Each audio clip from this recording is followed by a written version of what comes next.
to Just Ranked. We are here, the Four Norms. You remember us?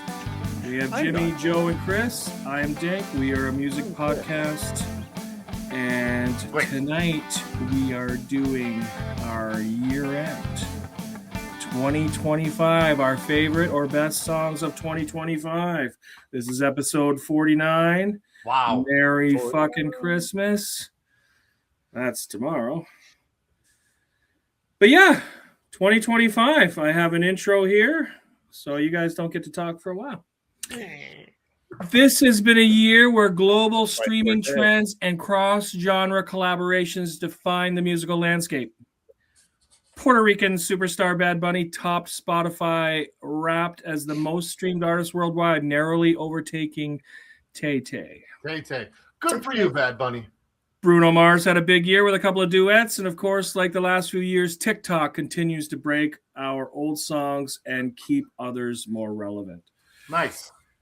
Genre diversity continued to expand. Latin music and reggaeton stayed. Massive K-pop acts made waves globally, and alternative viral tracks fueled eclectic playlists everywhere. Beyond streaming stats, 2025 has been marked by cultural moments and industry shifts, concerts and tours from legacy acts like fucking Oasis and Kylie. You can see how I feel about Oasis and Kylie Minogue's ongoing run. Energized live music scenes and veteran artists like Brandy and Monica back together and touring. Pretty cool. At the same time, the rise of AI discussions and controversies in music creation and rights reflected a broader industry conversation about technology's role in the art. Where is Blue Fairy? Yeah. Crazy. Anyway, that's enough mumbo jumbo from me. 2025. We're doing our 4. I don't believe we'll have any samesies. But what's Joe? What's your tagline? I say 0. Oh, what's the over under on samesies? 0. I'm gonna go with 0 too. I'm going with 0 as well. Possibility of 2. 2. Okay. Wow. I'll take that. Well, I will pass it off. Joe, you can start us off. I have a question. You threw a bunch of great information out real quick. You said Kylie Minogue's continuing run. What does that mean? Did I say that? Yeah. Ongoing run. Ongoing Run. Has she had like 30 years of straight touring or something? What does that mean? She's just still going. Okay, right on. Still touring. Fucking follow-up questions. Right. No fucking follow-up questions. Take that intro and you enjoy it and you move on. Take that intro. Put up your bunghole. All right, Joe. Ongoing run. Is she still running like Forrest? Run, Forrest! Run, Kylie, run. Run, Kylie. Have a great day. Run to my house. I knew pretty much the 4 artists that would be on this list when we were talking about this before, because I didn't work on my list until last week. So I try not to do my list way beforehand because I know we talked about this before. We change them at the last second and things get swapped out. So I don't try to do my list Too often. before, like a week before we actually record the show, because I want the most fresh, Perspective. top 4 that I could have. There's nothing worse than doing a top 4, then putting it off, and all of a sudden, a month later, you're like, oh shit, I shouldn't pick those. Yeah. Kind of like with me in 1991. But I knew the 4 bands. And so this band, one of my favorite bands of all time, we've talked, we've waxed poetically about this band, about this group. And they haven't had a great PR couple weeks. Okay. Puerto Rican? No. She's had some great PR. But I'm talking about Garbage. Oh, they have not had some very good PR.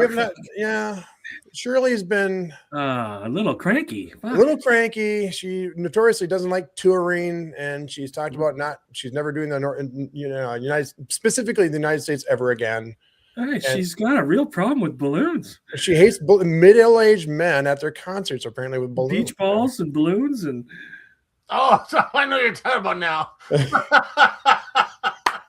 I'm like, and the funny thing is, you'll see with the garbage fans, they'll all say, "Well, she doesn't like touring," but was like, "Yeah, still, you don't do." And then she kept on doubling down, like she never did like an apology. It just kept on saying, "No, I'm being honest. This is how I feel." It's like, fuck. Right. Yeah. Anyhow, So you're but that doesn't take away from the fact their new album, "Let All That We Imagine Be the Light." That don't take away from the fact it's a great album. I love it. Do I think there's any radio hits on there? No, I don't. Because I think this is probably the most complex album they've had in a while. The album was released on April 9th this year. It was written by the whole band. No external writers in this band at all, and on this album at all. This song, which is "There Is No Future in Optimism." So that's the song. I should probably announce that. Sounds like the first time ever doing the show. Right.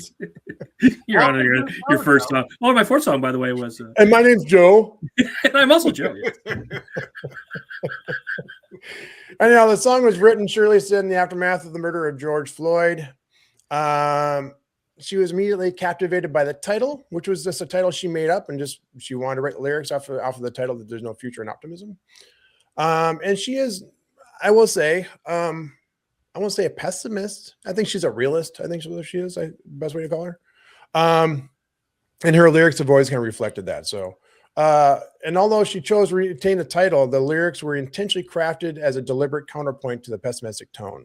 So the song sounds really happy, but the song is actually not happy. Right. And it's such quintessential. But one thing I love about this album, it's very big, cinematic, and bombastic. It's just giant. This album is giant. That's why I say there's no way there could be an actual radio hit or top 100 hit on this album, because there's not a pop sounding like niche to it. It's very big. She was also adamant that when she came up with the title of this song, even before they wrote the music, that this was going to be the opening track on the album, which it is. So Very big, yeah. yeah, like I said, I can't say enough about this song. Of course, like a lot of the newer stuff, there's not a bunch of notes on this stuff. But one thing I can say is check out the album, "Let All Be the Light." "Let All We Imagine Be the Light," because this album is it's great. It's almost like one song carries into another. The song is very cohesive, very produced. It's well produced. Obviously, Butch Vig is an amazing producer. I was going to comment on that. Yeah. But if you haven't heard the song, like I said, it's quintessential garbage, and it's probably the most radio-friendly song. No, it's such an unfortunate name, too. This is why I said, when you come up with band names, don't come up with things that you can Google. It's like garbage. Right. Or like we talked before in previous shows, free beer. Right. Or to be announced. TBA. So, yeah, I mean, you mentioned, Butch. I'm a huge fan. Me too. How is his playing on it? I mean, if it's bigger sound, is he more aggressive? Is he doing his normal? He's doing his normal garbage stuff, but to it. Yeah, nothing extravagant. Like I said, everything's a giant. The drums sound giant. The keyboards sound giant. The guitars sound giant. Everything's just big and produced.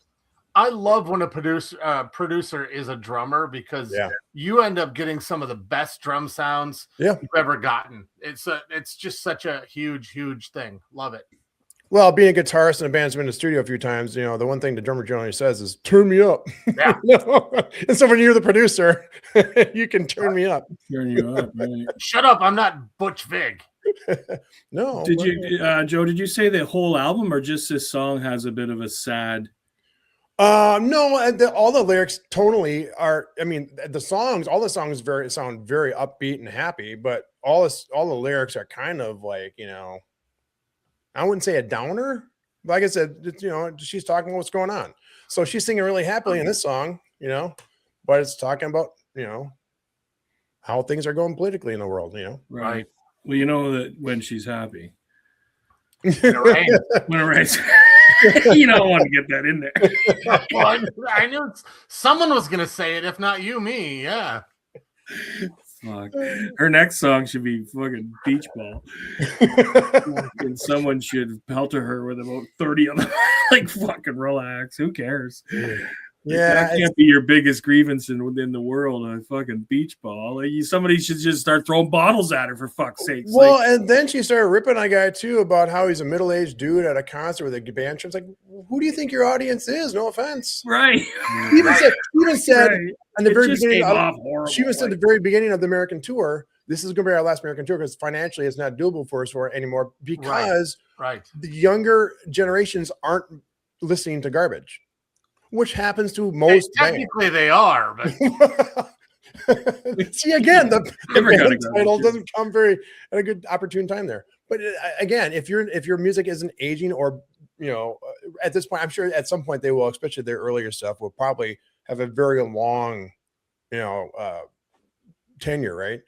But if you know what your audience is, because you can tell, I mean, we can tell right now with podcasts, you can tell. That's why you can see when bands will be like, oh, we'll play Chicago, Detroit, and Iowa, but they won't come to Minnesota. Why? Because they know streaming wise, no one in Minnesota is really listening to whatever that band is. So they know. So Garbage knows exactly who is listening to them, what age, what demographics. And so I always thought it was funny that she's ripping on the exact core audience that likes her music. So, right. Yeah, not a like good I said, business model. It came off so terribly, and the comments were just bashing her. Like, oh, she got shut the fuck up. no And apologists on her side. it was the whole Dixie Chicks all over again. Like, shut up and sing. Yeah. Which I don't agree with that mentality either. But you kind of have that coming when you. Well, again, different things. The Dixie Chicks were political, right? Where this was really just you being a pissy middle-aged woman who's bitching about her own core audience. I don't know. Get that guy out. Get that guy out of here. It's also subversive politics too. So maybe not saying it directly, but it's part of the conversation. Yeah, exactly. Yeah. I mean, music's always political, right? Music should be, tongue grabbing. It should be, on the edge of what's acceptable, right? It's art. What did Lemmy Kilmister say? He goes, I play the music your parents hate. That's all your music should be. So, yeah. If not in sound, in soul. Anyhow, that's a good pick. Well, all I was going to say was she was never one for keeping her mouth shut. Oh no, I wouldn't want her to either. Always been controversial. And she's always been. I appreciate it. And that's one thing I think all of us have. Like, if you're a Garbage fan, do you like what you like? Everybody in the band, you like what Shirley brings. She's always been a straight shooter, right? Yeah. Again, though, pick your battles, right? Because I agree. Like, usually that's commendable. This time it just came off like, oh, really? Like, fuck. That's like so many bigger problems in the world than a fucking beach ball. I saw a headline yesterday where she apologized, but I didn't see what her apology was or how it went. Okay, because it's been like 2 weeks now, so it's like really still dragging on. Like, fuck you, Shirley. So I follow her on Instagram, and she's been really quiet. Yeah, she's been really quiet. Really quiet. All right, let's move on to something a little more happy here. So this kid we've talked about before the show. I think we all kind of respect the kid, whether you really are huge with his music or not. I think we're all fans of his father. It's pretty fitting that, we started this series, this podcast, if you will, with his father's band. And so my number 3 is The End. God, by Mammoth. Samesy. No! Wow, so much for the zero. I really want to fuck with you. Is it going to be either that song or The End? And I end up doing The End. This song was released on May 1st, 2025, written by Wolfgang Van Halen. I love the energy of the song. Just something. Okay, so his first 2 albums, very technically great albums. There's not bad songs, but for me, most of his first 2 albums were just kind of, it's there, and that's not on him. It's just, it wasn't for me. It's just, to me, nothing grabbed me. Right. This third album, I think his writing's gotten much better. Oh yeah, his playing. If you listen to the entire album, there's 2 songs that straight up sound like Foo Fighters. The music sounds like Foo Fighters straight up. This song has elements of Van Halen, right? This album, you can hear now, I think, more of his. There's even a song that sounds like Tremonti. It's like you can hear all of his influences, right? Yeah. And I think it's because even he said he's gotten not easier, but he's gotten better at his writing. I mean, if it's like anything else, the more you do it, the better you should get, right? And plus, he's young. He's at the age where he should be very creative. But like I said, I love the energy of the song. It's very much in the flavor of his dad's style. I like how that kicks in with the guitar slap. I mean, come on, dude, the guitar rhythm. The fact he's singing and playing that, the guitar slap, and he does it live. And I think he was on Rick Beato show. He's like, "How do you do that?" He goes, "I had to practice because, in fact, I can't." He was trying to do it. Then he goes, "I can't think about something else and sing." And because I have to sing and do that because it's so hard to do.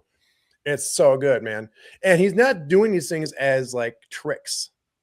He's like, "Oh, can we play the slap guitar now?" It sounds fucking good. It sounds like it's something he wrote, right? It's not like, "Ooh, look at me do this technical thing," because most of his tapping stuff isn't technically hard tapping, especially in this song.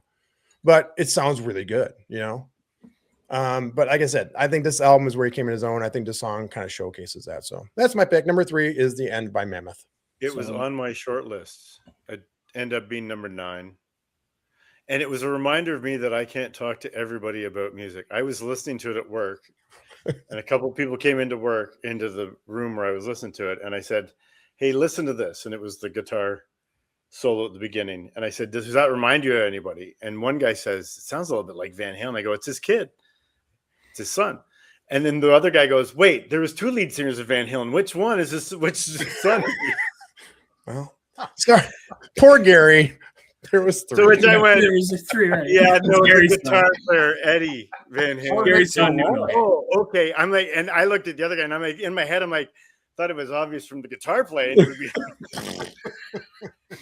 He plays guitar just like David Lee Roth. not everybody's on the same wavelength with music. That's No, very much true. Well, I have 2 things to say because I'll just expend the notes. One thing that's cool is he's taken over 5150 Studios, so he's got a wealth of electronics and gadgets and doodads and whizmajigs that he can just fucking go nuts on. And he helped build that studio, so he knows it through and through. Yep. It's amazing. You said something about, you mentioned Dave Grohl. My comment that I had in my notes is he's on he is on their 3rd album. He is still playing, writing, doing everything on this. Also part of engineering when recording. A lot like Dave Grohl. And possibly the next show, Prince. Prince does, was famous for playing like 27 instruments or something like that. We might find out next week. So it's really cool to see him.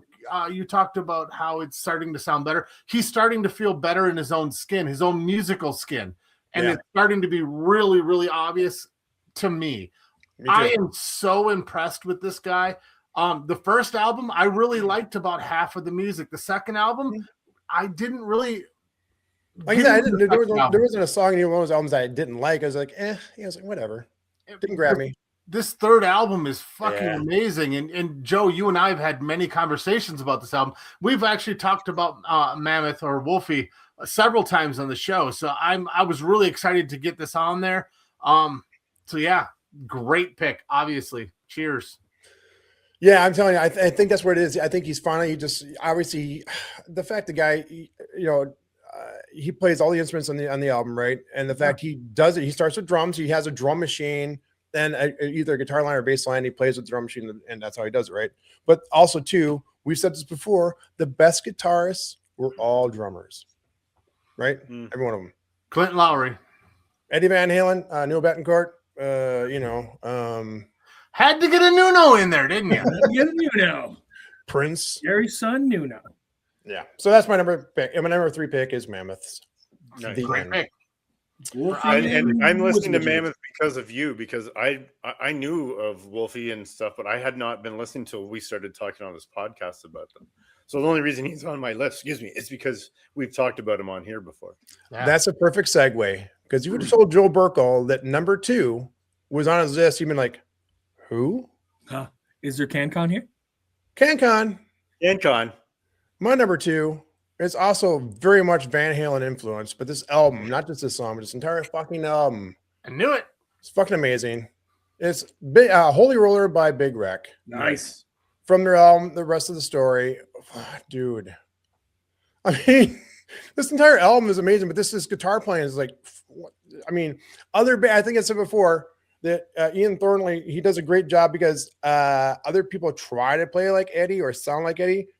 This one song sounds I'm not even talking about the solo. I'm talking about the straight up guitar rhythm. Straight up sounds like something like 1984 by Van Halen. Wow. Yeah. I love the rhythm guitar in the song. The song was released July 18th, 2025 this year. Again, written and composed like everything else by Beg Rec from Ian Thornley. Originally about a different idea, Thornley rewrote the lyrics to focus on a goofy character who stayed at the party way too long. So he actually has a version of the song where he had completely different lyrics. And he's like, I don't really like those. Don't have not a ton of info on this song, but like I said, this entire album, and what is I should have looked. What number album is this for Big Rec? I don't know. 10? I can look it up quick. Not that many. Not that many, no. But they get Probably 5, 4, like. But this album right now sounds like Thornley's writing, but it sounds like a different album than their first two albums, right? Because their first two albums a little more grungier, right? Yeah. Anyway, he's awesome. Awesome. This entire album though, I love this album, man. And like I said, thanks to you and Chris. I think Chris, you're the actual one to introduce me to him. Thank you very much. I love the show, and like I said, the fact that we started this show, me having no idea who this band was. Yeah, a year ago you wouldn't even know who they were, right? Like, and I fell in love with right away, especially their first albums. And this album came out slowly but surely in July, and they release a track every couple of weeks. So it's like, oh my god, this is getting better and better. It is their 8th studio album. I was just gonna say eight, and they have 6 EPs. Oh wow, way more than I thought. My mistake. Yep, that's what I thought. All right, number one. I knew this would be number one.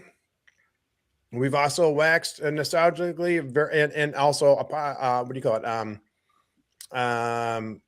We love this band. We love the I don't even say it.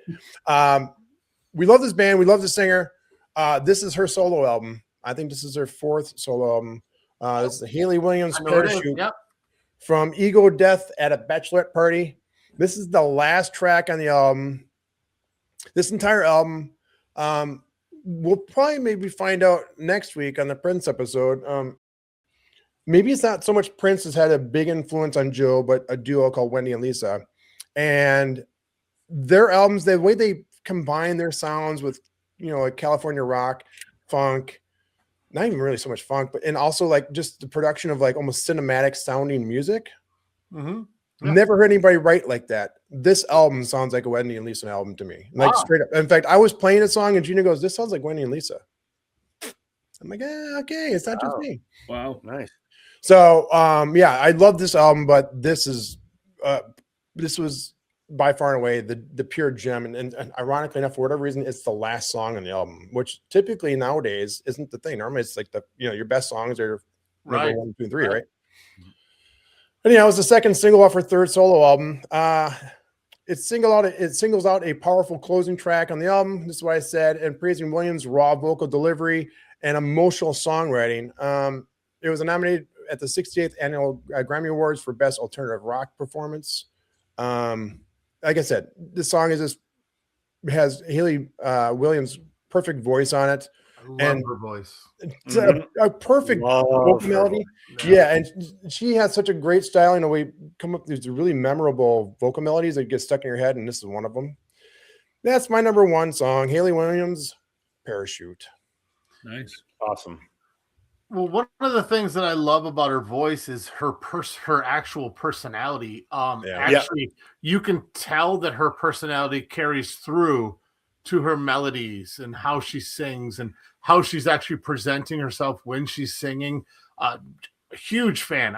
I've been a Paramore fan since the beginning, and this is a great pick. Love it.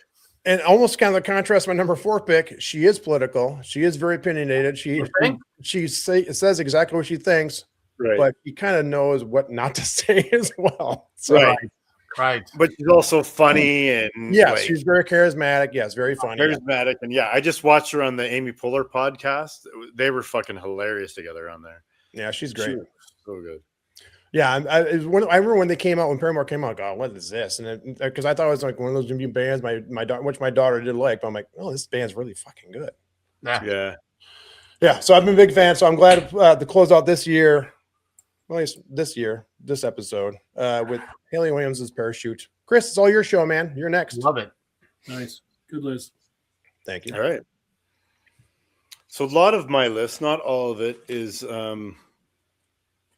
bands like that I used to listen to or that I discovered years ago that had re-released stuff this year or is about to release stuff. As my number 4, this single has been released, but their new album is not going to be released until February 6th, 2026. Nice.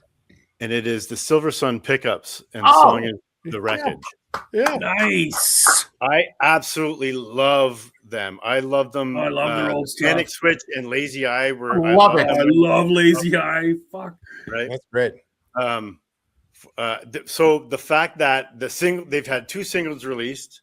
One is called New Wave. The other one is The Wreckage. New Wave is a good song as well, but The Wreckage, something about it sounds like them. It's that distorted guitar, that voice, and it has a really cool piano outro that I really dig.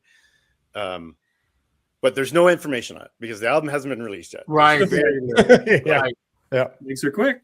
Extremely little. But the lead singer, Brian Albert is his name. I love his vocals, and I have a love of the band. I love the sound, and I have a memory of a friend of mine who lost a little bit of respect in my eyes when they first came out and Panic Switch was big, and I was playing it, and I said to this friend, I really dig this band. He goes, I did too, but he sounds too much like a woman. And like, that is the dumbest reason to not like a fucking singer I've ever heard in my life. Right. It's just stuck in my head. I'm not going to say who the friend was, but I think you know who it is. Oh, nice. I don't like girl singers. You will not be surprised. And I said, if it was a female singer that sounded like that, would you have a problem with it? Oh, no, I'd probably be okay with it. That's fucking bizarre. That's weird. Yeah. Anyways, man. People in their weird hangups, man. And you're missing out on such good music. And if that's your thought process. Right. But I love this band. I love their sound. I love the distorted guitar playing. It's good. It sounds like, to me, their old stuff. Yeah. I'm a fan. I've seen them, and they are amazing live. Oh, really? And I love the bass player. Doesn't overplay, but plays a lot of actual chords. Yeah. A lot of slides and chords, and I really love that. It brings a nice tone to the song. Yeah. It kind of matches the drummer. The drummer doesn't really play a lot, but plays to the song, which helps the vocals. And I was going to say the drummer's solid, though. I remember the drumming being solid. On absolutely, it's not a weak point. Yeah, no, great pick. In those 2 songs you mentioned, huge fan of Lazy Eye. That was one of I love that old stuff. And in fact, this year. didn't even come on my radar, so that's be something I'll be checking out after the show. Because I follow them, it popped up on my release when their singles were released. It popped up on my release Fridays, the new release Fridays. Oh wow! Nice. And then from that, it showed me that their album was gonna. So I've pre-saved their album, so it's gonna. And then I just checked it today to see because I couldn't remember. It's what did I say? February 6th. Yeah, it's gonna come out. That's awesome. I gotta write that. But check out those 2 singles. They're out now. They're on Spotify. They're probably on all the other. Yeah, we'll. Yeah, while you're talking, I guarantee you're gonna like these songs. Yeah, while you're talking, I already added it to my Apple Music library. So there you go. All right, so my next song is like what the hell am I, a Valley girl? My next song is a duet between us, a band, which really isn't a band. There's only one member left from the original set, but anyways, it's the song is called Cursive, and it's by Matt Mason and Manchester Orchestra. And I don't know if you know Matt Mason. He had either. You don't know Manchester Orchestra either? No. All right. Well, not even Dink. So the song Cursive, it's a ballad. Dink's gonna love it. Yeah. Matt Mason came out in 2020. He's had the #1 hit on Alt Songs chart with Hallucinogens. I don't know if you guys remember that song. No, I had that on a couple of playlists, and I was following from that song. Another one called Cringe from That was his debut single. He's been on the All Songs charts #1. Sorry, album was released September 12th. It's his third album. There's 2 releases. This one and Downstairs is the other one. So you've talked about him one other time on the show because I remember you talking about the hallucinations part. Okay, so Manchester Orchestra is basically Andy Hall. He was the original founding member. Originally was going to be a solo project, and it was a band for a while. The drummer quit to run their record label, actually. He's just been kind of like the front man with other musicians, but he's got an amazing voice. Okay. They've got the Manchester Orchestra. They got a song called The Gold. I Know How to Speak, The Silence. And this song, Cursive, there's if you go to YouTube, there's a version from, what's the alt channel on Sirius XM? Alt Nation. Alt Nation. They do a live in studio version, just the 2 of them, guitar and piano. I recommend listening to that version because they harmonize their vocals together. I get goose pimples on my fucking legs, like unbelievable. And this song this song again jumped out because I follow both of them as artists, and it was released on his album. And immediately I got hooked on this song. I get a little emotional sometimes listening to the lyrics to it. It's just a really good song, really deep, really the vocals are so, I don't know, in tune, harmonic, and they play off each other so well. Yeah, their voices are just amazing. Both of them just give me chills. Nice. That's awesome. I wrote it down. I'll be checking it out after the so show. Damn, I wish I could remember the name. Anyways, I can't believe you haven't heard of Manchester Orchestra because they, especially with Joe, they had, and Wolves at Night was a song on NHL 08, and April Fool was on NHL 12. I probably know the songs then. Yeah, you probably heard it. Yeah. Right? Yeah. If you go back and listen to their songs, and like their one song, they do an acoustic version of I Know How to Speak, and they have one live from San Francisco, The Silence. Goosebumps, man, chills every time I listen to those songs. His voice is just amazing to me.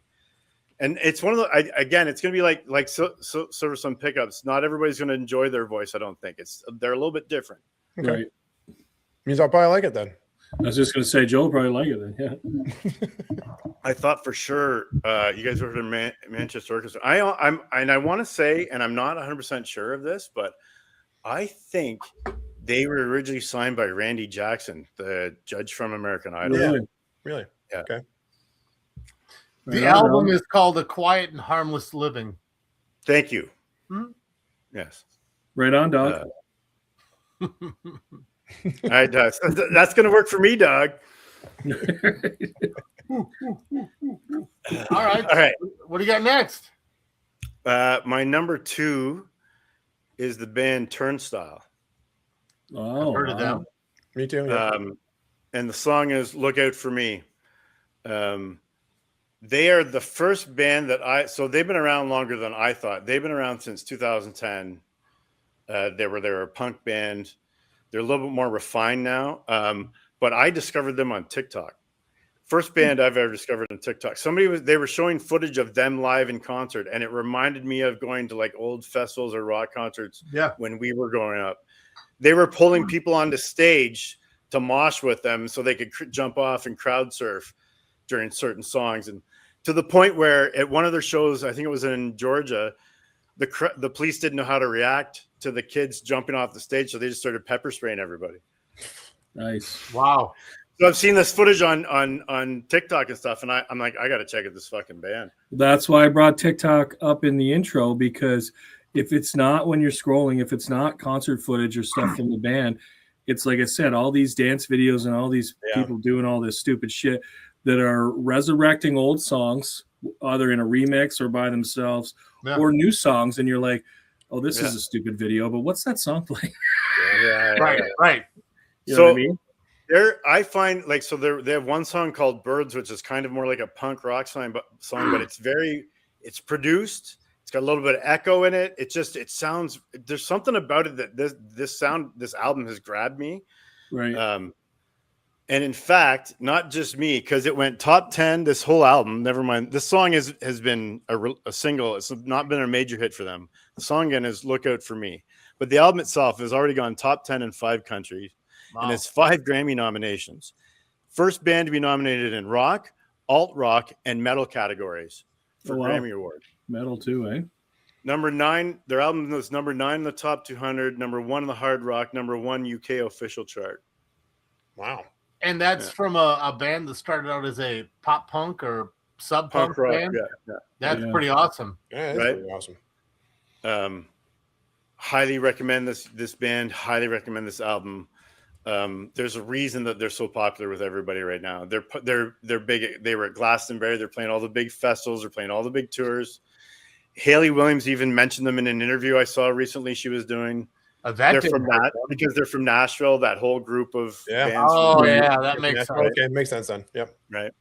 The album is called "Never Enough." It's one of the songs that is hit too. I had some stuff here too. Here, singles. So "Never Enough," the title single, has hit number 7 in the U.S. rock, number 1 in the U.S. alternative, number 7 in the U.S. hard rock, number 42 in the U.S. rock. Wow. So, yeah. Seeing Stars and Birds has hit 23 in the U.S. hard rock. That's the one that is the big TikTok video one. Mm-hmm. And the song that I'm really listening to right now is "Look Out for Me," is number 25 in the U.S. hard rock. Nice. That's very cool. Man, you got some homework for me to do. This is awesome, right? I love these shows like this. So, and most of the stuff, I got to be honest with you, I got that. Other than that one, TikTok has been new release from listening to their stuff on Spotify. That new release, weekly stuff they do is, I don't want to talk good about Spotify because I think they're evil in so many other ways. But oh yeah, they are. Some of the options they have are fucking cool. Yes. All right. Well, just so you know, they're our distributor. I know. We can always move. Chris doesn't like your Spotify, but I love the hell out of you. Thank you. I fucking pay a subscription to them for me and my wife. I like them a little bit. They do cut out a lot of work though, right? For searching. Yeah. Yes. I like their algorithm.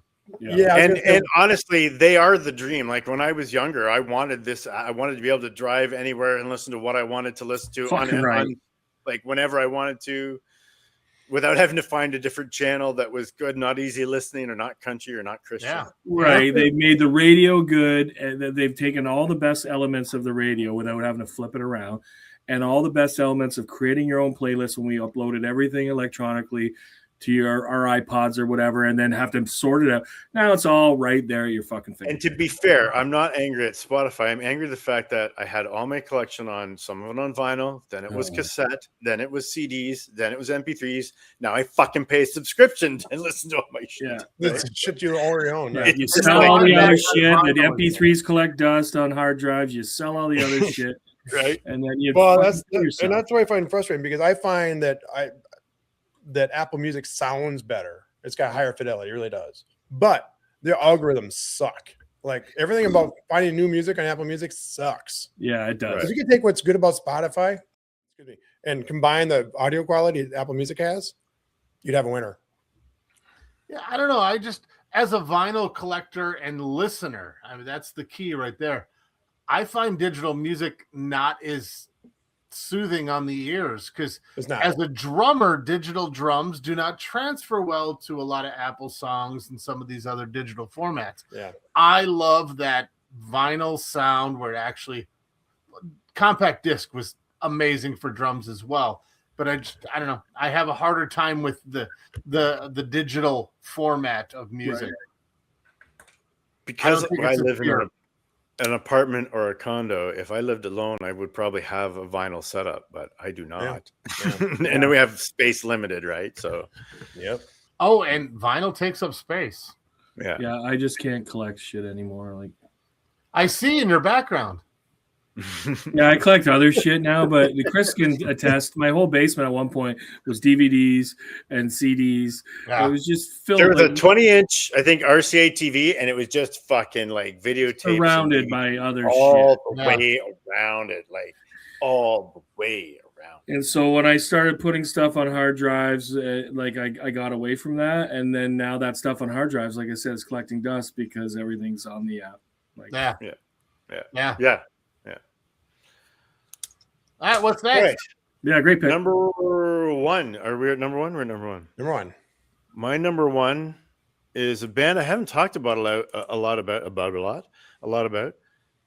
but I really love, and it's a connection to Dink too, because I kind of discovered this band when I was driving to Winnipeg to visit him. Nice. It is the Black Keys, Man on a Mission. Wow. The fourth single from their 13th studio album, released in August 2025. Oh, I would have been wrong on that too. If like Big Rack, if you said how many Black Keys albums, I would have said 4, 5. Yeah, I honestly probably 13? would have said 5 or 6. 13, right? I really love their bluesy rock guitar sound. Me too. When I drove to Winnipeg to visit Dink, Turn Blue was relatively new, or not newer, but that's where I listened to that album all the way. I think I listened to it twice on the way out there, at least once on the way back. Yeah, that was 2016, right? That I came out. The album was released in 2014, and I hadn't really discovered the Black. I hadn't given them a fair shake till then. Right. Fell in love with them on that drive. This album came out. I had a couple of songs from this album on my list. I decided on this one, Man on a Mission. It's got a really fucking killer bluesy rock guitar solo in the middle that I just absolutely get chills for. Love I that fucking shit. love it. I have no other notes than, and if you wanted me to more than I love this song, sorry, I love this song. I love No, this it works. song. That's a great quote. That's a quotable, just rank quote. Love this song. I love this song. I fucking Love this I song. love this song. Nice. You know, Black Keys, they've always kind of, I mean, I've heard them, several different albums. I think somebody burned a copy of one of the albums, I don't know, 10 years ago and gave it to me. I gave it a couple listens and they just kind of fell off my radar. I mean, you hear about them all the time, but it's just, they've escaped me, and I need to go back, I guess, and give them a better listen. I think that's fair. They're a band for me. They don't escape me, but they do fall off. And then when they come out with something new, I'm always like, oh, yeah. Yeah. Oh, yeah, them. Oh, these guys. Yeah. That's kind of what happened actually here with them, for sure. I have more of a hate. But then I go back and start looking at my older playlists. I'm like, wow, they're all over my older playlists. Right. Yeah, is it you that doesn't like them, Joe? Oh, yeah. I want to punch Patrick Carney in the face every time. Right. Yeah. I knew one. I thought it was Jimmy, but I wasn't sure. How is it a personal thing, or you don't like their music? He's like, put him in the lines with, like we do with the Eagles and Billy Joel here. He's just, I hate them. He's just a conceited a-hole. I don't know anything about him that way. I've never taken the Keep it time that way. to. Do yourself a favor. Don't listen their to music. interviews. Yeah, just enjoy I don't want to ruin it. Enjoy the music. Don't get to know Don't them. meet your heroes. Don't meet your Exactly. idols. Yes. Yeah. I don't. Yeah. Fuck. Better Fucking what Shirley. I know. I don't. Nice picks, man. Great picks. Yeah. I got some homework. I love it when you give me homework. Me Sorry too. to disappoint anybody who thought I was going to have Sleep Token on there, but as it turns out, I do enjoy Sleep Token. But when I posted the thing about my Spotify listening to Sleep Token, Take Me Back to Eden is the album I listen to most. It's the older stuff with Sleep Token that I'm listening to. I figured for sure. And when we've told the listeners, watchers, but I we don't like their older stuff. I'm starting to I listen to their older stuff more than I listen to their new album. Yeah, we don't swap our picks, but we talked about it loosely in the chat today. And I thought, oh, for sure you guys are having a samey. And so I actually typed out no ST in mine, and then I erased. I'm like, nah, I'm not. Well, as soon as Jimmy said that, I think we'll have one. I'm like, well, I know the fucking band because you guys have talked about it a lot this year. So. I didn't even think about it, to be honest with you. Hold So we'll on. see if Jimmy has it. How do you know? That's kind of presumptuous of yourself to assume that I'm going to have a Sleep Token song. Well, I pay attention sometimes. Right. What? When there's not a game on. When there's not a game on, I'm listening. When my wife's not talking, I pay attention. Right. Well, I guess I'm going to dive into this. 2020. Sorry, Katie. Right. What did I miss? Sorry. I didn't pass it off to Jimmy. Sorry, Jimmy. Oh, sorry. All right. I just You We just know- already started. We were He took interrupting. over you. anyhow. He took over. He grabbed it and fucking, I'm going. So I don't know. 2025 for me was an odd year because I didn't listen to a lot of new releases and stuff like that. I was kind of stuck in my silo, as we talk about all the time on the show. That I didn't venture out of my silo. Maybe I was afraid of the sunlight. Maybe I was afraid of politics or something. I just wanted to stay in a warm environment. Warm blanket.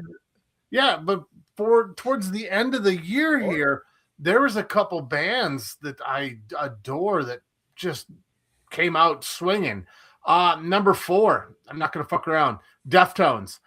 I love Abe Cunningham. He is one of my favorite groove drummers. I could just dismiss everything around, not that it's bad, but and just focus on Abe because he's got such a great command of the set and a command of the song. My song is Infinite Source. Just it's such a quintessential song. They kind of pulled back into their White Pony Around the Fur album sound. And they really, really dug into this, and I just absolutely adored this. The songs, I mean, basically it's about sobriety from what I'm reading, and it's also about celebrating the band's journey. So I would imagine the two go hand in hand. I don't know. I think it's the best song on the album. The album is great. The artwork is awesome. The green album with the white snakes. I love it. The guitar harmonics during the opening. It's pocket plus drumming. Just that's the best thing I can say about that. I've seen the Deftones, I think 3 times, for sure twice. Both times that I remember for sure were opening for Anthrax. A third time I think I saw them at Lollapalooza, but I could be wrong on that. Because there's kind of a gray area and heavy drinking involved that day. Oh, yeah. We're all there. We're all there. What? No. So yeah, no, Deftones. That's my number 4. Guys. Some of their songs were definitely on my list. I love the Deftones, and I saw them in concert with Dink actually. Yeah. They opened They for were Limp Bizkit. so good. So Was it good. Limp Bizkit, Linkin Park, Metallica, or no? Yeah. Who was it? Metallica, Yeah, was it? Deftones, and Mudvayne. Yeah. That'd be a great Okay. show. Oh, fuck. They Mudvayne. were so good. Oh, I love Mudvayne. They were That's supposed funny to that have- you saw Deftones with Anthrax, but you like Deftones. Where Joe saw Anthrax with Iron Maiden and he hates Iron Maiden. Right. Oh yeah. The first time I saw them, the first song they opened up was with Bored. And that build. Oh, I love it so much. I love the Deftones. Yeah. Absolutely. So, all right. Number 3. Hate to say it, Sleep Fucking Token. Nice. Nice. So it's not. What? I know. The crowd goes quiet with anticipation that I'm going to bring up Sleep Token, and the song is Caramel. Oh, this song is so moody, and there's like a warmth to it. There's an R&B feel. There's 6 like different genres in this fucking song. Yeah, there really is, man. There really is. They borderline on metal, like an R&B metal in this song, and his voice is so cool. I mean, It it's all works so well. highly digitized, as Rick Beato, broke down in a couple of different episodes. But this drummer, number 2 is his name.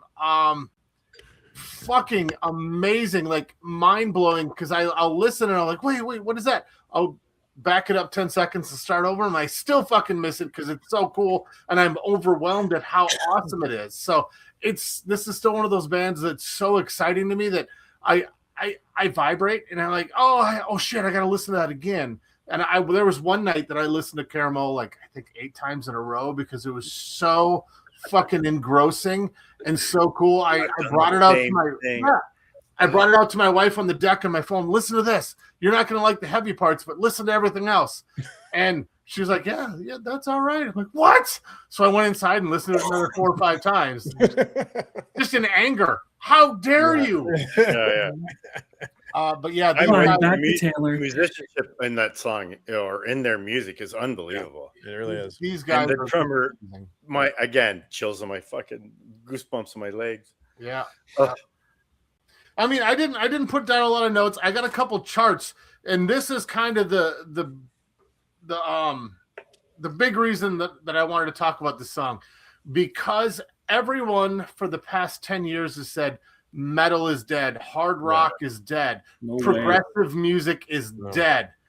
Number 1 in the UK rock and metal, number 6 US Billboard Hot Rock Alt, number 5 Sweden Heatseeker, number 59 in Canada. But you can't have those kind of results if a genre is dead. Right. Yep. They had I forgot to write it down. I think it was 8 million views. 8 million views for a dead genre. Yeah. So, or even worse than when people say, "Well, rock is dead except for the Foo Fighters." Like, no, that's not right. What? No, I like the Foo. I love the Foo Fighters. But I'm like, no. Do you listen to music? I mean, now there might be the thing that may not be as commercially as like, hey, and it's not. You don't hear it in as many TV shows or movies, or TikToks, whatever. But yeah, people fucking listen to rock, man. And the nice thing about rock, right? I love rock right now too. Like Sleep Token, people are taking risks and making changes and saying they're going out of the comfort zone of what is rock, right? Yeah, which is what I love. It's one of the things why I love Extreme so much, because they're not your traditional rock band, correct? And that's one reason why I like these guys. Yeah, especially when they make that change. Like, what the fuck? What?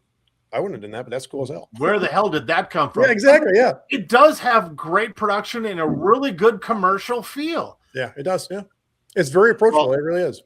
Well, and 2 was. So I was just checking. Sleep Token's been nominated for 2 Grammy Awards, but 2 has also been nominated for a Grammy because he was the drummer with Youngblood at the Ozzy concert. Oh, right.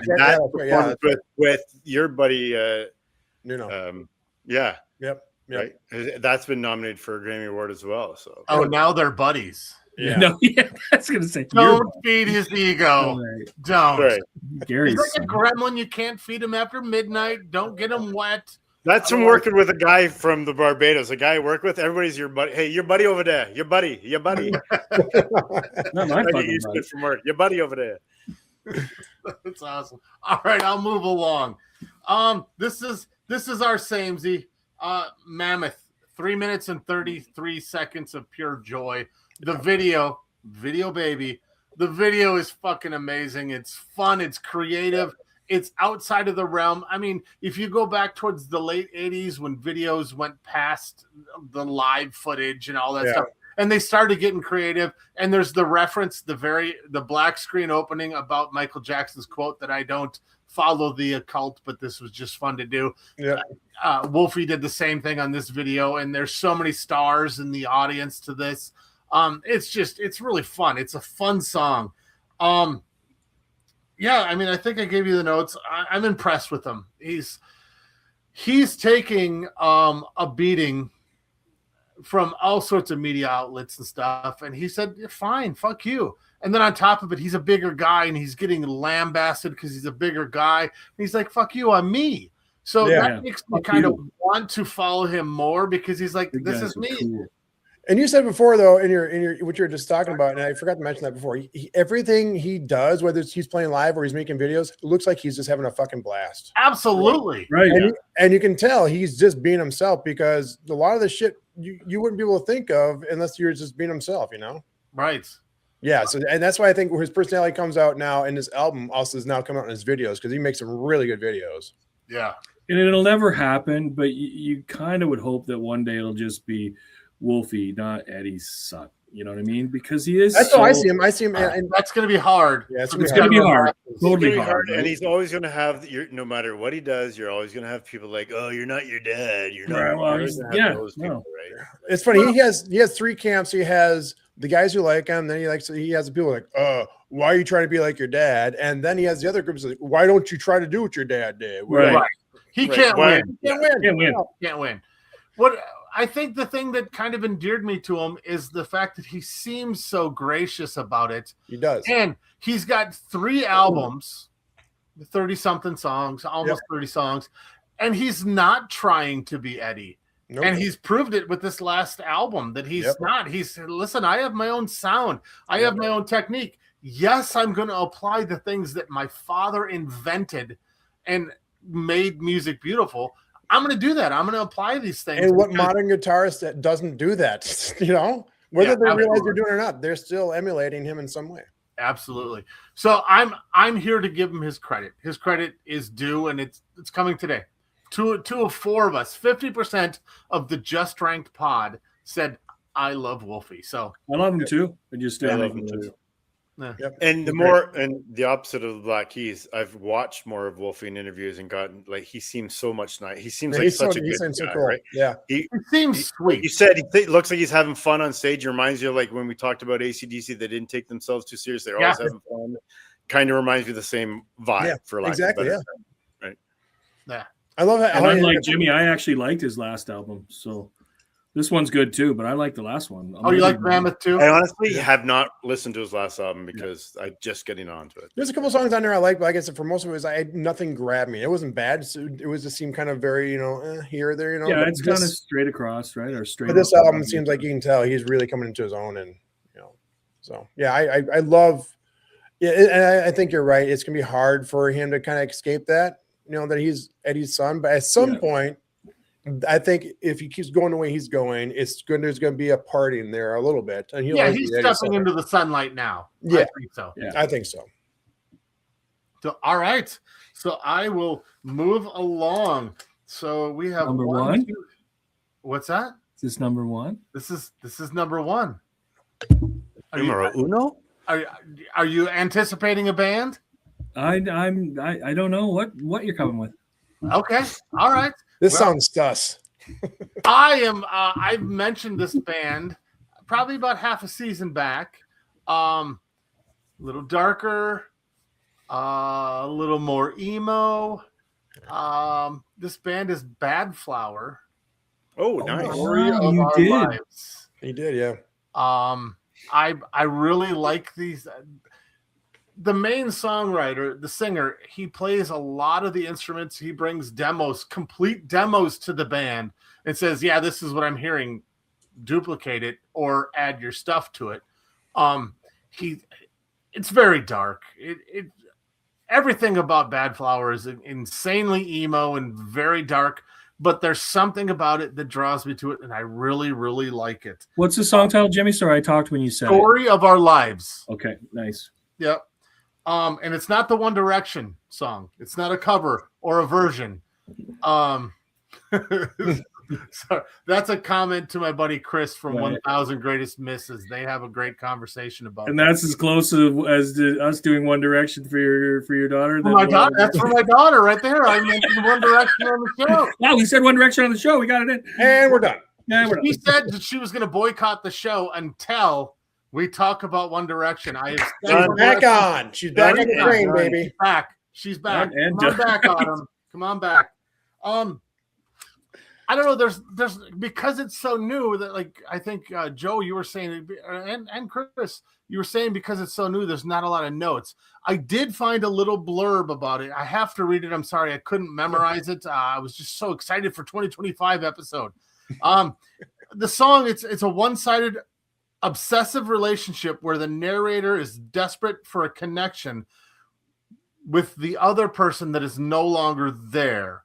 Fixated on the past, fear of being replaced. It's just, so they broke up. He's still in love.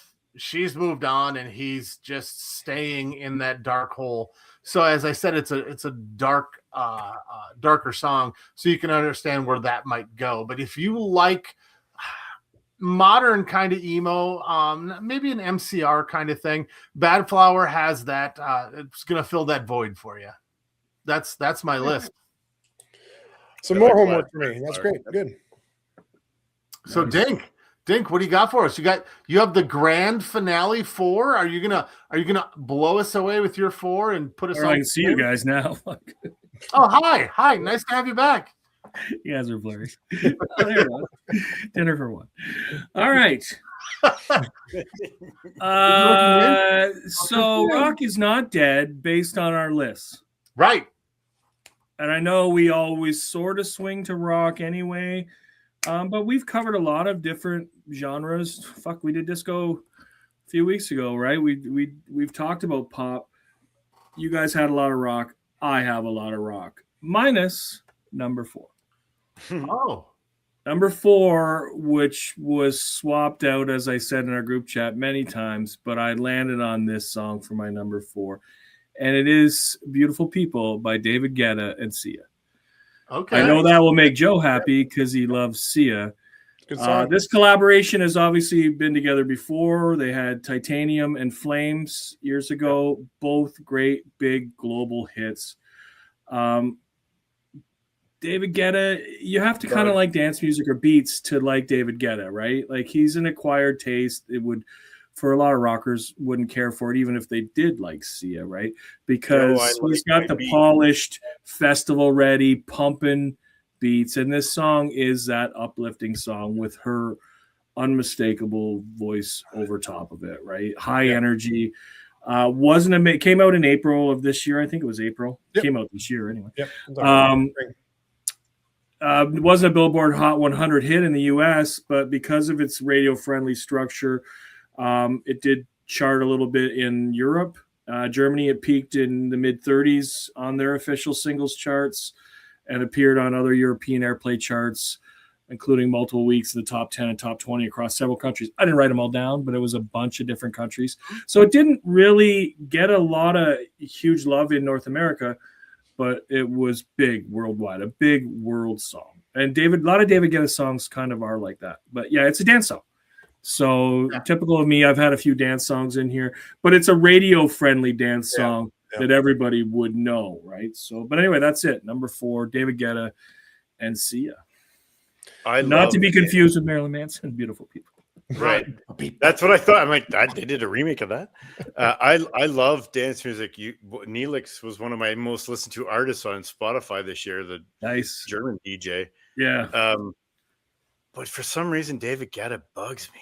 Yeah, he does. I know I got a couple other buddies that don't like him either that like dance music. So it's an acquired taste, right? Not like there's a couple of songs I can tolerate his. Now, having said that, I really like some of her stuff.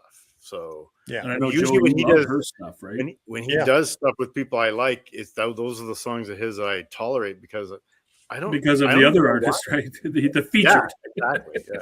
Yeah, I found it accidentally. I think like a week or two after it dropped, and I fell in love with it right away because when she writes, it brings a different element to her music. You know, it doesn't sound like a Sia song, which is great, but I still love her music.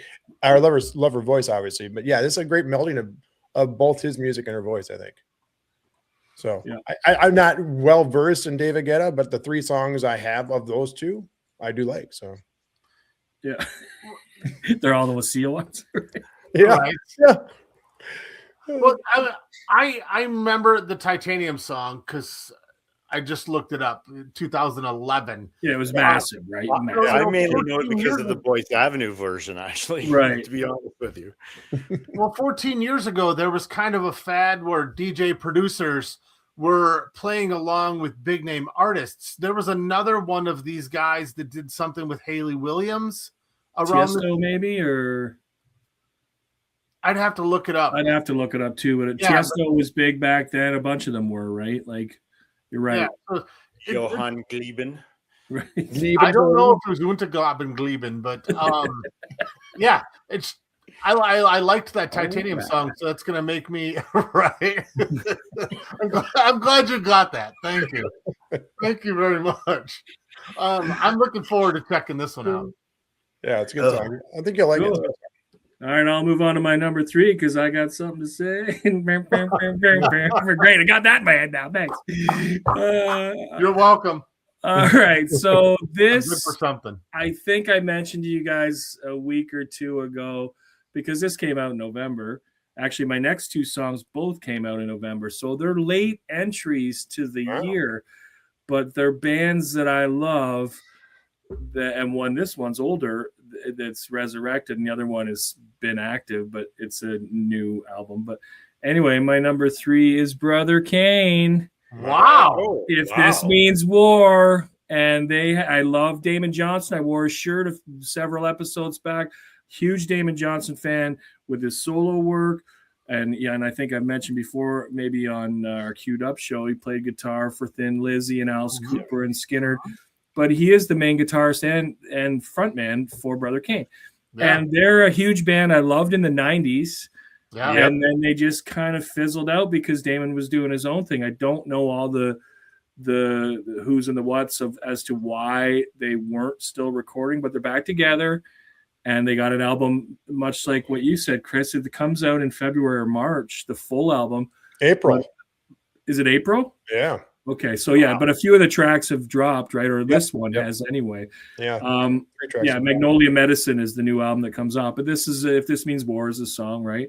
It's your typical Brother Kane. It's kind of new, but it's kind of a throwback to their style. And it's Damon's guitar, it's Damon's voice, and the rest of the guys jamming along. It's fucking awesome.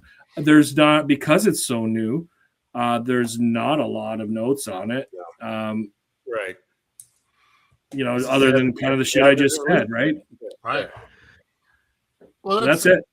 Well, this is good because this is the first time I've had homework where of the band I knew. I knew the album was coming out. I didn't know. I realized the 3 songs have already dropped, so now I've already added. I didn't know either. Yeah. Well, so and I forget about Brother Kane until I'm talking to Dink, and he brings them up because he's the one. You were always big on Brother Kane. I was the only one I knew that was listening to them.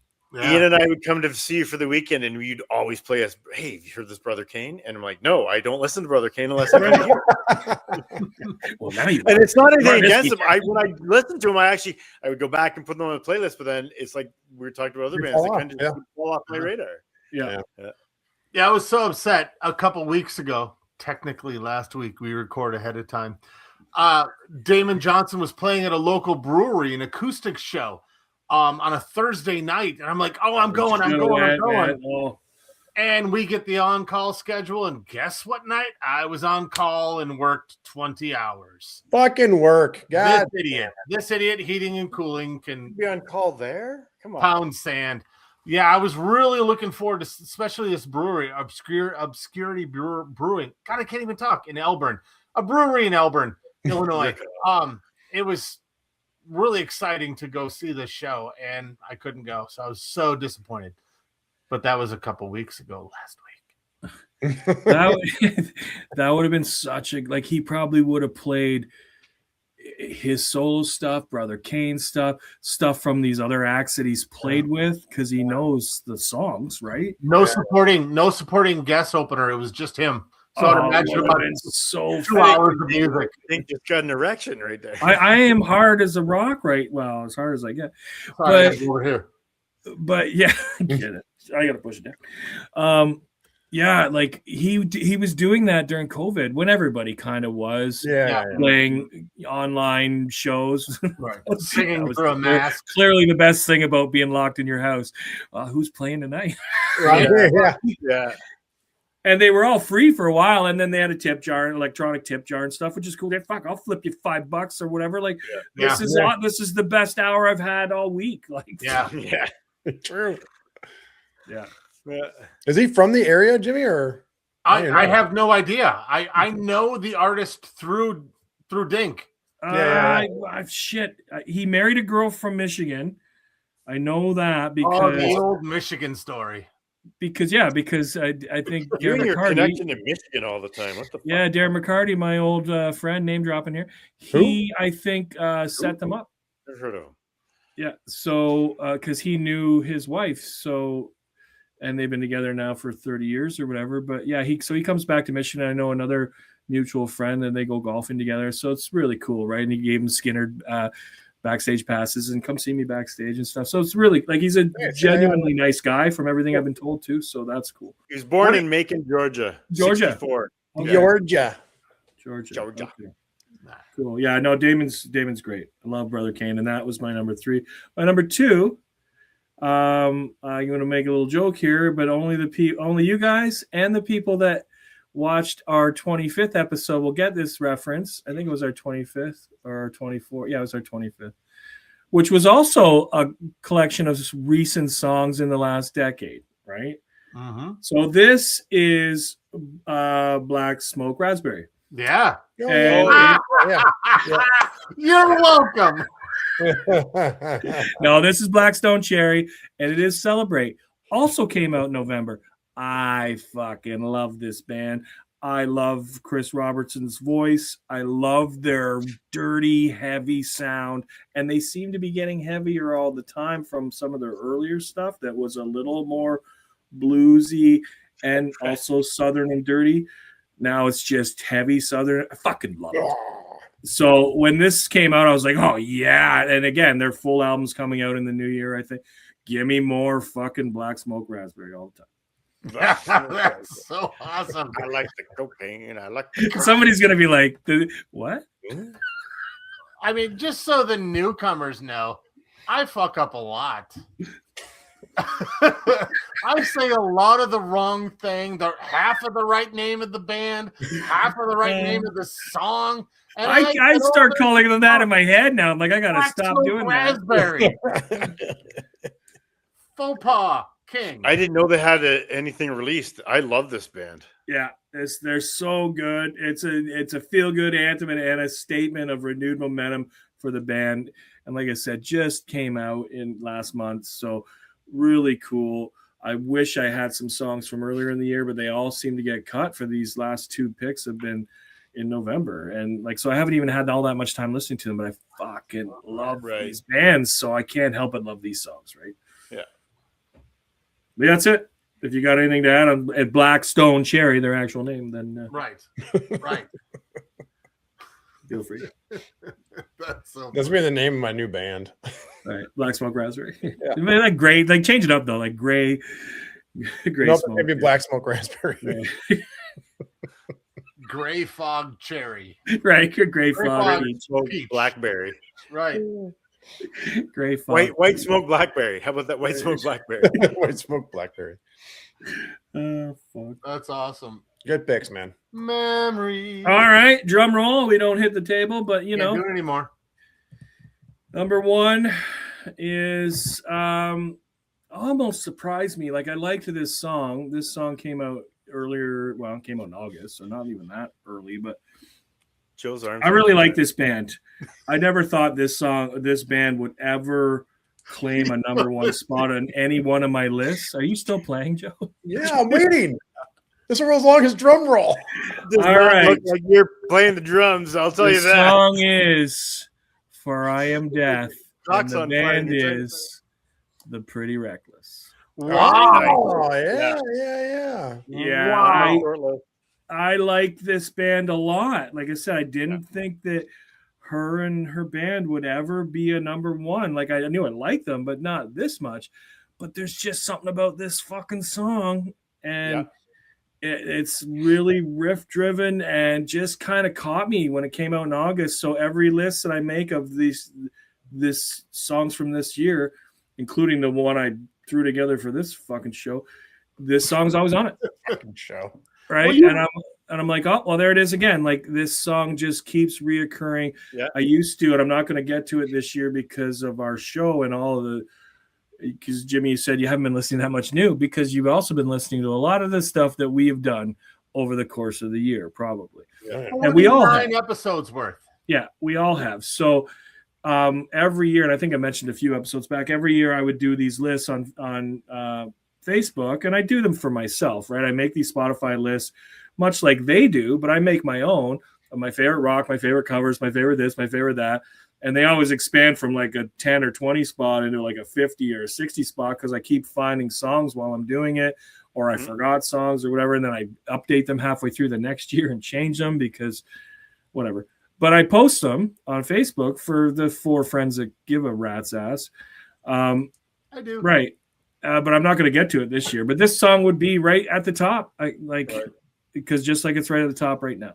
Right. So it was on my short list, dropped down, but I fucking love this band too. I love the way they sound. I like her voice. I Did you love see her Taylor's voice? voice. Yeah, Taylor yeah, Did you Momsen's see her in the voice. Rock and Roll Hall of Fame when she did Soundgarden? Yeah, Yeah. so good, And right? Like, she reunited with Jim Carrey because she was in the Grinch movie with him she's back in in the the day. Grinch, right?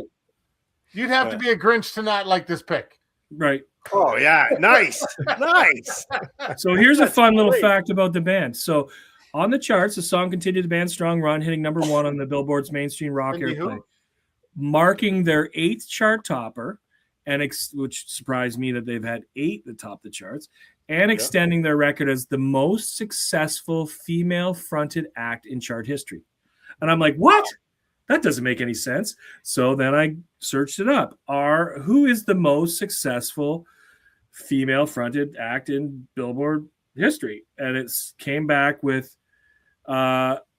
that's right. Or no, that's what I put in my notes. That's right. You heard that right. That was for you guys. The most successful female-fronted act in Billboard mainstream rock history is The Pretty Reckless, led by singer Taylor Momsen. In 2025, the single, this one, For I Am Death, reached number 1, giving the band their 8th chart topper, like I said, on the rock airplay chart.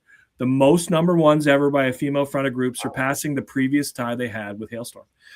I wouldn't have guessed that in 20 guesses if you said I would have said like fucking Hole and all these other fucking bands female fronted, right? No, but what's funny about that is I was at work and I was listening to music in the control room and I had that on, and the guy that was there that services our sprinkler system, who's an older guy, he's got to be about 10 years older than me, sits up and goes, "That sounds like I Am Death." I'm like, "It is." The more I can't, Christy knew it. Christy doesn't listen to music. She knew it. Like Right. I didn't realize how many people know this band and listen Right. to this music. Exactly. Right. Right. That's I had no surprising to me clue. because I always thought I was think like, special. right. There's like 4 or 5 of us to listen to these guys, right? How are they the fucking number 1? Right. Yeah. But it's like they're huge. And it's all because of the Grinch. It's all because of Jim, right? Yeah. Part of that, yeah. Me? So do you know they Not have a arguing. Christmas? Do you know they have a Christmas album they released in October? Yeah. Really? I did not know Yeah. that. Yeah. It's pretty good. It's not, I'm not gonna lie, it's pretty fun. I've listened to it a couple times. It's pretty Nice. But yeah, that's my number 1. There's something about this song that's fucking catchy and fucking good. Something about that band. They're Yeah, something they're about the really band, good. right? They're really good. really good. I saw him one time at the rave in Milwaukee. Great show. Nice. Amazing show. That doesn't surprise me. Yeah, I believe it. I didn't want to go that night, and they were kind of up and coming. And no, let's go. I'm like, fine, I'll go. I would go see Holy them. shit, That's blew it. me away. I Blew would me go away. see. I love those incidental, accidental shows. I say Right. incidental because I didn't want to go. Just blew me away. Everything, the sound, everything, the production. Her voice is stellar. Yeah, her voice Yeah. is Yeah. voice is great. Yeah, and that drummer was fucking killer. Nice. Nice. That always helps for a good show. For me, For anyway. sure. Well, that's it. That's my list. If you have nothing to add, I can close it out. I would say, even though there's a lot of rock in these, 4 groups of 4 songs, there's a lot of diversity, I think, in Yeah. sounds. Yep. It's rock all over the spectrum. It's Yeah, not exactly. Yeah. hard rock. It's not just pop rock. It's all over the place. Of a dying genre, apparently. Well, let's yeah. let's face it, we're all on the spectrum. Yes, absolutely. Totally. But when I was going through it, what I was intrigued by was how many bands older bands from back in the 90s and early 2000s that released really good stuff this year. Yeah. Yeah. Really. Yeah. Along with some new bands that I discovered, but really like stuff that we didn't even talk about, Chevelle and them, like whatever. Yeah. They I had wanted to put them on the list. short list, but Yeah, dropped 3 off. Days Grace. Yeah, there's so many. Right? Yeah. Like, I'm shocked you didn't have Dirty Honey. I thought about it. Yeah, They were I on thought my for sure longer they were gonna be on extended your list. list. Yeah. I stayed away from them because I thought you were going to go Dirty Honey. So I stayed away Yeah. from them. That's a band that I've gotten from this show, this friend sharing show that we have, that I really, really enjoy. I Yeah. have probably 22 songs on my little listening list that's in heavy rotation. Just, I love it. Nice. Good stuff. All I right.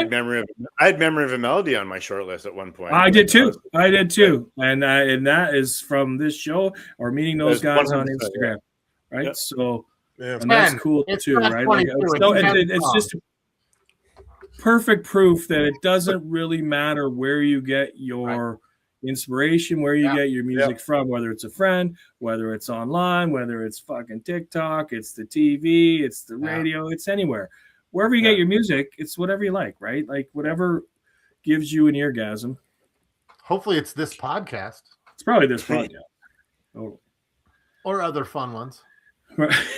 Right. Well, on that note, we'll wrap it up. 2025. This is our 2025 list. This is our Christmas Eve show. I meant what I said in the beginning. I hope everyone has a merry one. While you're stuffing your face, you can watch us and enjoy the songs from this year. Please do. We are Just Ranked. You can find us at all the familiar places, but if you want a landing page, you can go to justrankpod.com where you can find links to everything that we do. And, if you're on YouTube and you want to subscribe or hit the bell, like AC fucking DC. right, then you'll get notifications every time we drop something we do or our pants. I was going to say while you're taking a shit. Right. That's what I do my best list. No. Were